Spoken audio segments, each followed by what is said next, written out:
3 ingredients lang yan, makagagawa na tayo ng napakasarap na dessert. O siya, tara umpisa na natin. Kailangan lang natin dito ng isang lata ng angel condensada, chilled po ito overnight. At i-mix lang po natin ito gamit ang electric hand mixer hanggang sa mag-double in volume. Ayan, umaysa na, napuno na yung mixing bowl. Kailangan din natin dito ng isang peraso ng manggang hinog. Ibuhos lang natin dyan ang hiniwang mangga. Kailangan din natin ng 5 perasong graham crackers at durugin ito.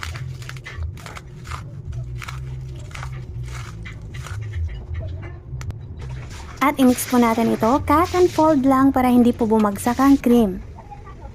At gagamit po tayo dito ng piping bag. Maglagay ng mixture sa piping bag.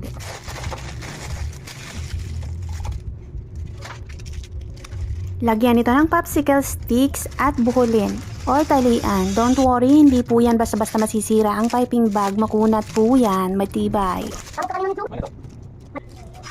Makakagawa po tayo dito ng 7 peraso ng Mango Graham drumstick ice cream. Ilagay lang po natin yan sa freezer magdamag at kinabukasan ito na pwede na natin kainin.